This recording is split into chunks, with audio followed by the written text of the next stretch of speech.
Time now for our series Inside the Metaverse. Yesterday, you might remember we showed you how people are dating in virtual reality. Well, this morning, we're going to look to the other end of the spectrum, perhaps. We're going to show you how the Metaverse is helping folks go to church. Savannah Sellers, host of NBC's Stay Tuned on Snapchat, is here to tell us about virtual worship. That's right. Certainly the other end of the spectrum from where we ended our conversation yesterday about dating. Now we're repenting and heading to church. So when we were working on these stories, I did a call out on my Snapchat to ask what people are excited about in the metaverse. Well, a young woman named Haley in seminary school responded telling me she was so excited to start a digital church to reach people globally once she graduates. Well, it turns out metaverse churches already exist. So I grabbed my VR headset and went to check it out.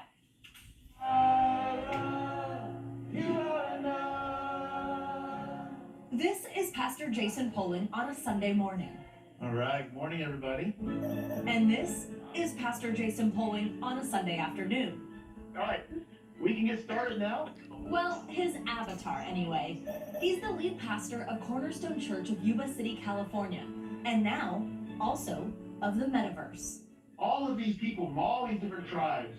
Each Sunday, after leading 2 services in person, he heads to his office, pops on his VR headset, and preaches to his other congregation. Good question.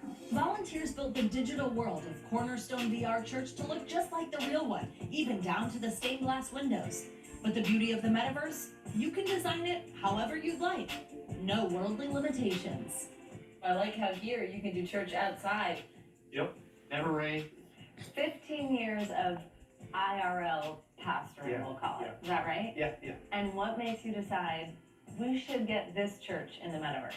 Craziness, a lot of craziness, right? I've always loved tech, but people come there to try to connect with others, try to deal with some of the issues that they're facing. And so I was like, man, as a pastor, that's my bread and butter. I want to help people who are hurting. The pastor says that for him, it's a form of missionary work. He's reaching people he says would never wander through the doors of a physical church. The beauty of it is that they just go onto the application or the program just to hang out, see what's up, and they see in the event, oh, there's a church.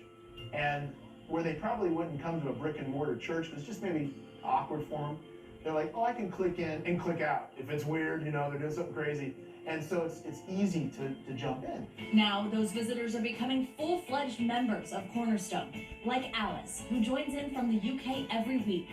I used to hide in the walls, but I'm not hiding in the walls anymore because obviously none around here. Would you have ever found church, do you think, in the real world if it wasn't for finding it here in the metaverse? But I would have been very reluctant.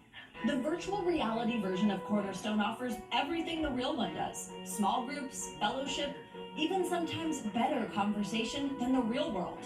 I think some of the anonymity that's initially there allows people to be more open about their life. I mean, it's amazing how quickly somebody will go deep with me about their life within 5 minutes of meeting them. They even keep practices that might surprise you, like baptism and communion. Those who are curious have plenty of options to choose from. Over the last 6 months, the number of churches entering VR has exploded, up an estimated 500%. It's grown in popularity so quickly, there was even a Metaverse Church Summit this year to help support pastors. One major benefit this new frontier has: it's a lot cheaper. So churches have to spend an enormous amount of money to have a building and all the stuff that comes with that. And in the Metaverse, I mean, it's $300 for a headset. And for those who can't physically make it to the church they've long loved, that headset can make all the difference in the world. That was the case for Thomas McFerrin, a longtime member of Cornerstone Church IRL, now helping lead their virtual community.